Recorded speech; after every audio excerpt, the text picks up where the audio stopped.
que tengo el gusto de presentarle al doctor en Ciencias Sociales, sociólogo, catedrático, además autor de libros, conferencista, Fernando Castañeda Sabido, exdirector de la Facultad de Ciencias Políticas y Sociales, donde soy egresado orgullosamente.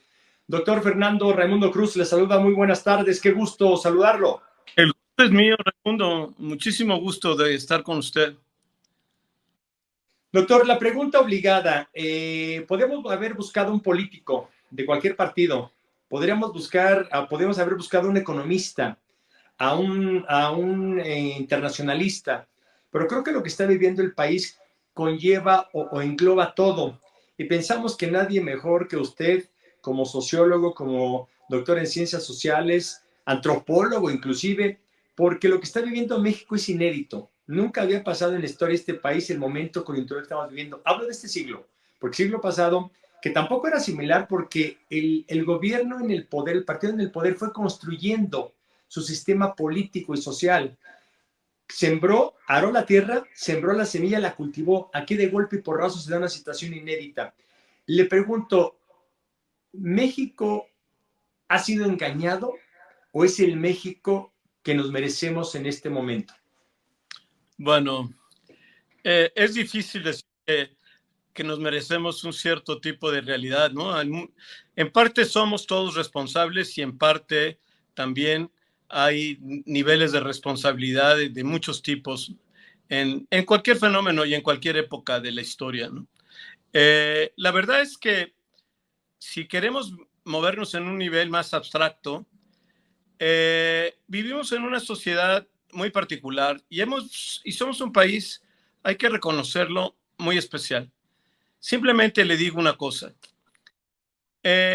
México vivió hasta el año 2000, de 1928 al año 2000, un régimen autoritario que curiosamente, sin embargo, como lo han dicho algunos especialistas, nunca violó su código electoral. De hecho, desde 1919, que se aprobó ese código con las modificaciones, nunca lo violó.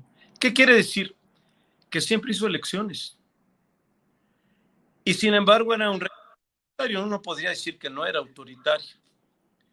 Y esto hace preguntarnos una serie de particularidades de cómo se utiliza el poder, de cómo se integra la sociedad en esas estructuras de poder, cómo el Estado abre los espacios para que nosotros nos reconozcamos.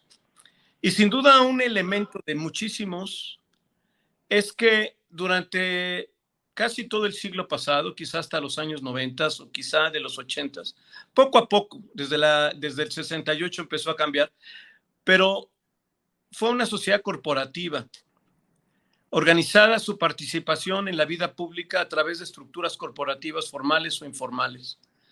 La verdad es que la idea de una identidad ciudadana era más una ficción jurídica que un hecho real.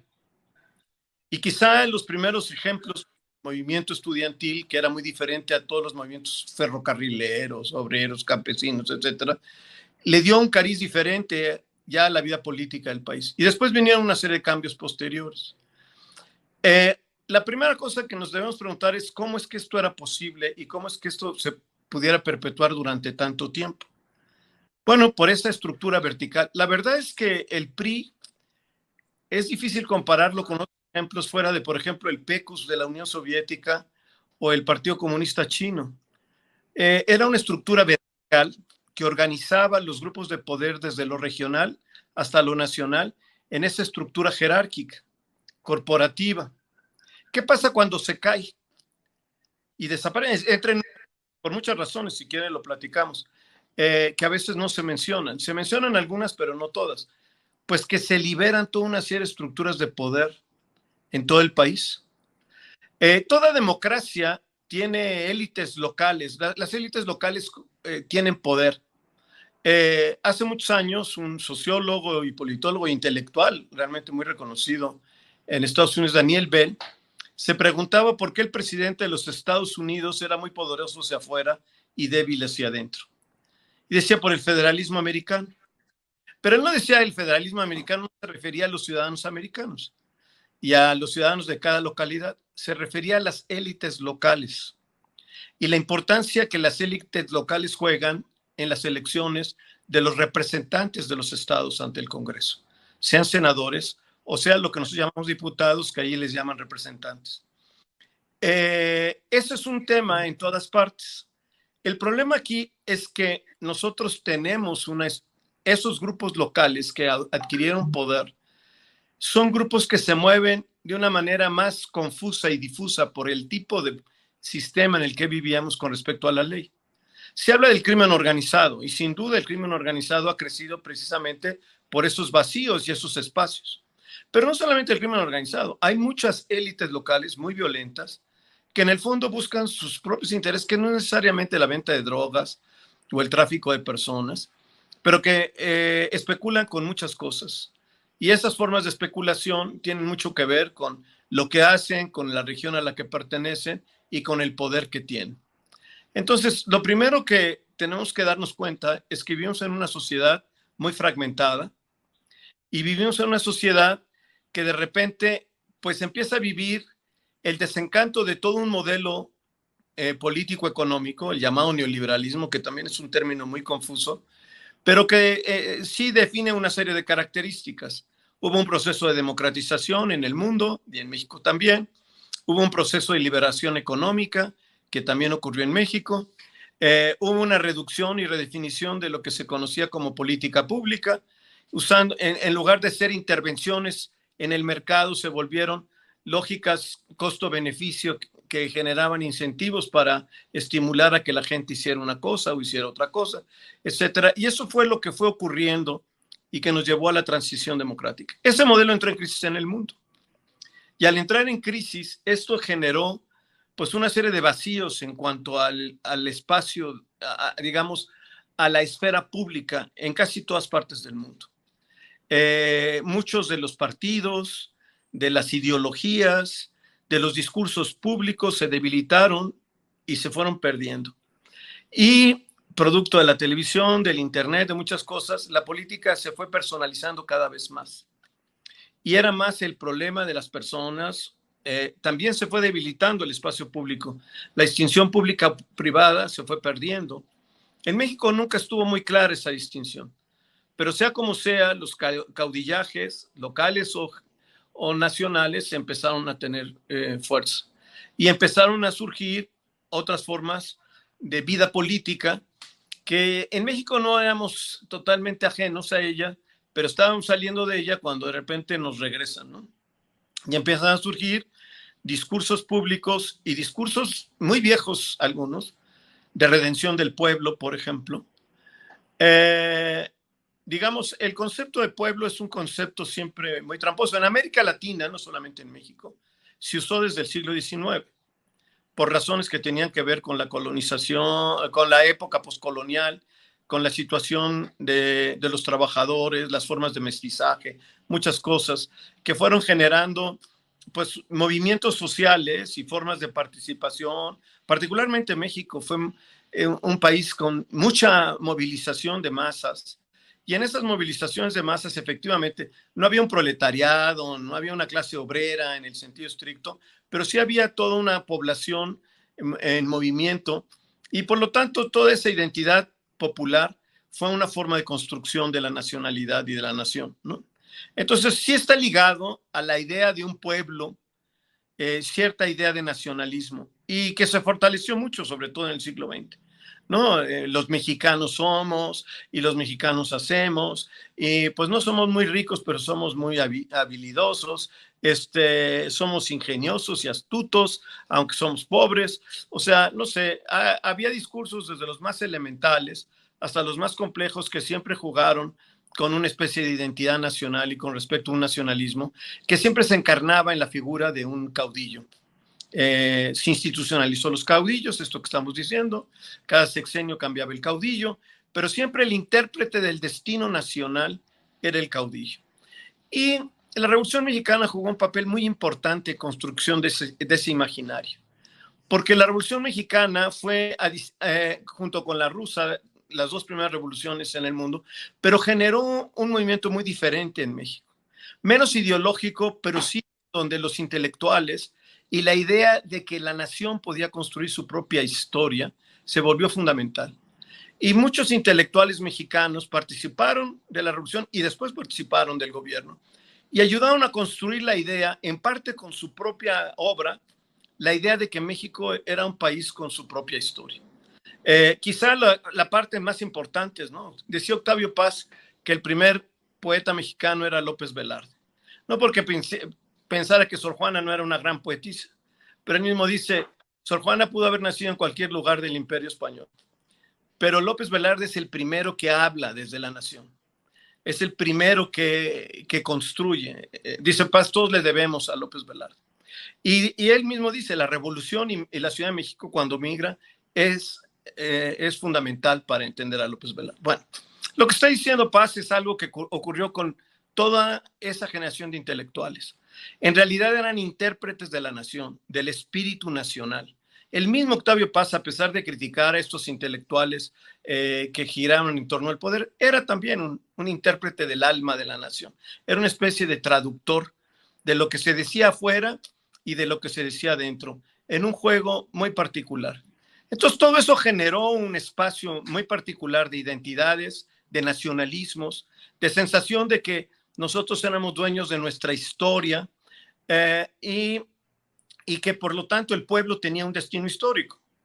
La verdad es que eso empezó a entrar en crisis en los años 80, igual que lo que pasó con los rusos, antes en la Unión Soviética y después ahora Rusia, igual que pasó con muchos otros de estos países socialistas.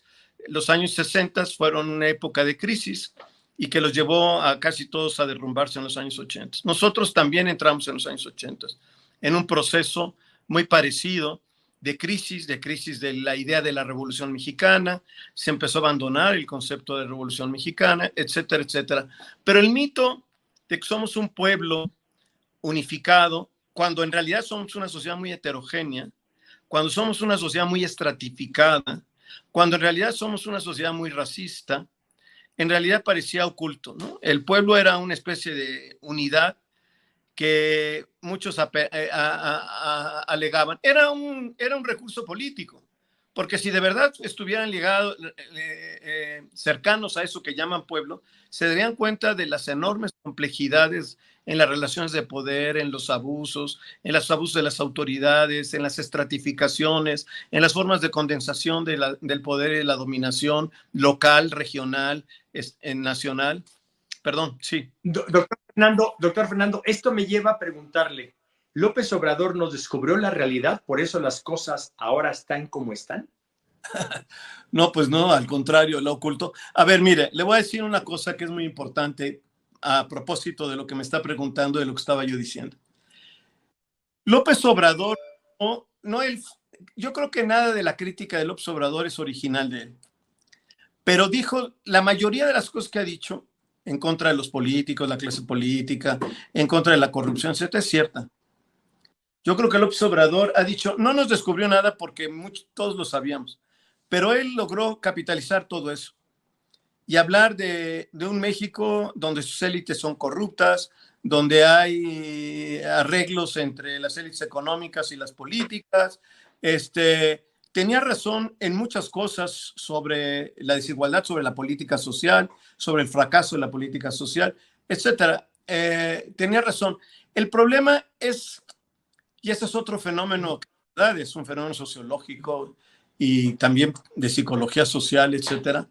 El problema es que él es parte también de esa clase política y en donde sí nos engañó y hizo creer que él era un outsider, que él venía de fuera de la élite política, cuando toda su vida estuvo en la clase política, cuando él vivió de la clase política. Él no le fue bien en la vieja clase política y no le dieron chance de ser gobernador, pero él siempre vivió de la clase. Él es un político genéticamente construido en ese viejo estilo. Y toda la gente que ha reclutado fuera de un sector que se formó con el movimiento del CEO y esas cosas, que sí viene de la izquierda, todos son expriistas, ¿no? Expolíticos de otros sectores. O sea, a ver, el populismo, ¿por qué estoy diciendo esto? Que a lo mejor para su audiencia, ¿no? Todos los populistas actuales, una de sus características es jugar en un dualismo. las élites y el pueblo. La idea de populismo en eso se funda, en un juego de polarización. Entonces están las élites y ellos critican a las élites y dicen, por todos esos corruptos, por eso vivimos en el vacío en el que vivimos. Digámoslo así de una manera muy simplista y elemental, pero esa es la esencia de los populismos que hoy estamos viendo. Esa es la esencia de Donald Trump. Esa es la esencia. Donald Trump juega con dos cosas. Juega contra las élites de Washington, que es siempre un mito de la cultura americana, ¿no? Y todos los políticos corruptos y el Washington corrupto y toda esta gente son puros corruptos. Y por el otro, el nacionalismo, básicamente los WASP que se sienten amenazados, sobre todo con la migración. Entonces juega con ese nacionalismo. Entonces, ¿por qué vive así la nación americana, que es el alma de la nación? Cuando alguna vez le preguntaron sobre los migrantes y todo, dijo, sí, que se integren, pero no con su propia cultura, sino con la cultura WASP, ¿no? O sea, lo importante es ese núcleo cultural original, que eso no se puede perder. Y por el otro lado, no se puede, hay que ir contra las élites. Bueno, eso es un discurso común. Lo que es singular de México, lo que es muy original de México, es que ese discurso lo construye un hombre que siempre ha estado en la élite política.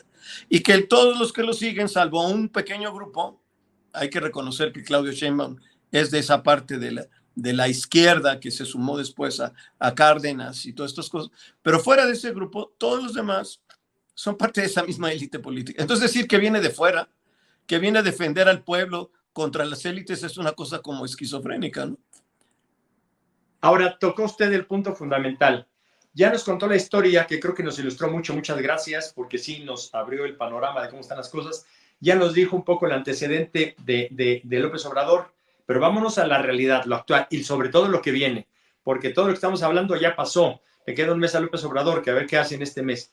¿Qué podríamos esperar desde ese punto de vista? Usted que es pues doctor en ciencias sociales, catedrático, sociólogo, ex director de ciencias políticas, ¿qué podríamos esperar?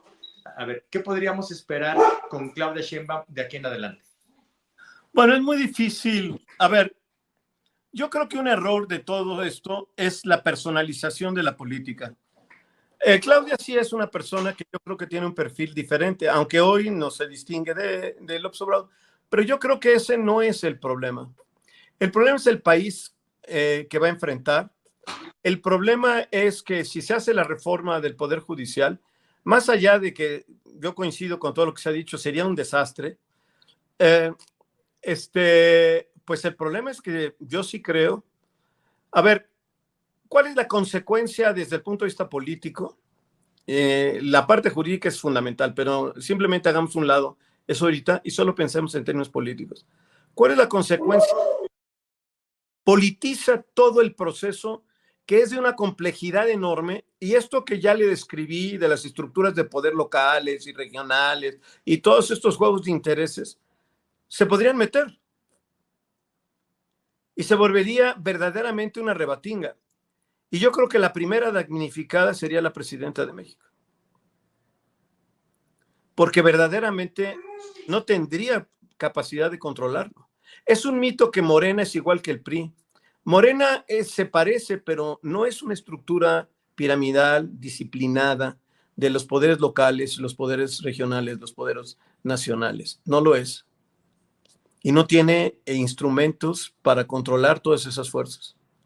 Entonces, el juego de que, pues, ¿por qué no va a estar mi compadre ahí como juez aquí en Chihuahua, ¿no? O sea, en mi pueblo acá, o en la región, o en el distrito que corresponde. O sea, estoy caricaturizando, obviamente, con todo respeto, pero es un problema en un país que el poder se fragmentó y como a diferencia de otras formas de poder regionalizado, este es un juego de poder en la que hay muchos tipos de intereses muy oscuros, digamos que respetan poco las formas, ¿no? O sea, una de las cosas que ignoró este gobierno, que se dice izquierda y que no puede ser de izquierda si los ignora, es toda la realidad de la gente que trabaja en diferentes partes, en las zonas del país, sobre todo de las pequeñas poblaciones y todas estas regiones, y que sufren los abusos cotidianos de esos poderes locales. simplemente los ignoró. El caso de Ayotzinapa es solo un ejemplo de toda una red de poder brutal que se pone por encima de los campesinos y la gente que trabaja ahí, y que los hace trabajar, los usa, después los ignora, los toma, etcétera, y de toda una serie de cosas expriistas que son caciques de esas zonas y de los municipios aledaños. No, es una red de juegos y de intereses brutal que simplemente los ignoran y los siguen ignorando. Y como eso está el resto del país. Ahora, a ver, hay algo bien interesante. Nunca en la historia de este país moderna, ya explicó usted los tantos años que estuvo el PRI del gobierno, se van a tener las condiciones tan ad hoc para quien va a llegar al poder, en este caso Claudia Sheinbaum. Un Congreso totalmente de su lado, un poder legislativo, un poder judicial donde pues se va a empezar a minar, van a empezar ahora sí que a modificarse las cosas a su favor. Los organismos autónomos ya no existen. Usted que es el especialista, usted que es doctor en ciencias, sociólogo, usted que es catedrático, antropólogo, ¿hacia dónde se dirige México? ¿A un socialismo como el de Venezuela o a un estilo de vida político-social diferente? Ahora sí que un nuevo modelo mexicano. ¿Qué vislumbra usted? Es muy difícil realmente predecir. El caso de México, por su tamaño, por su complejidad, por su cercanía a los Estados Unidos, por muchas razones, es muy diferente. No veo, a ver, socialismo, ¿qué quiere decir? Venezuela no es un país socialista, Venezuela es un régimen autoritario. Maduro lo último que es alguien de izquierda, de la que usted quiera, ¿no? O sea, Maduro es un dictador, un oportunista verdaderamente vergonzoso. Lo mismo que Nicaragua, etcétera. Primero, no sé si hay socialismos en alguna parte de América Latina hoy en día, para bien y para mal, digamos, ¿no? Pero yo sí creo que la situación, a ver, eso es en el papel lo que usted acaba de escribir, todo el mundo habla de eso. Yo diría que Morena no es un partido homogéneo. Yo diría que hay grupos. Yo diría que hay intereses muy fuertes, distintos. Y que para quien vaya a gobernar, sea quien sea, poder negociar con todos ellos ya es un problema.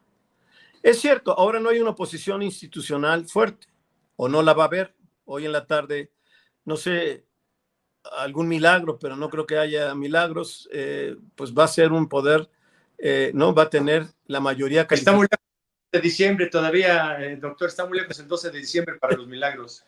Sí, entonces no creo que vaya a pasar más que lo que ya sabemos que va a pasar. Y entonces eso pareciera que es un fenómeno de concentración de poder muy fuerte.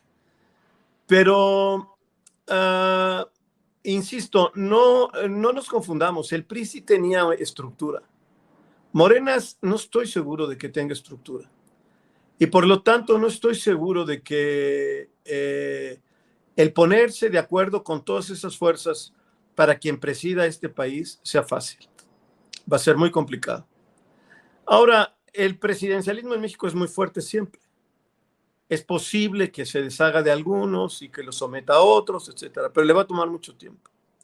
Y eso es solo una parte, porque como le decía, ¿por qué López Obrador nunca pudo hacer nada con el narcotráfico? Pues porque son fuerzas que están más allá, y no solamente es el crimen, porque es crimen organizado, como le digo, porque hay regiones del país que tienen sus cacicazgos, sus estructuras de poder, en las que simplemente no pueden ni penetrar. Entonces, jugar así en lo demagógico a un proceso de elección de jueces, pues me parece que en lugar de favorecer a quien va a presidir el país, la va a perjudicar.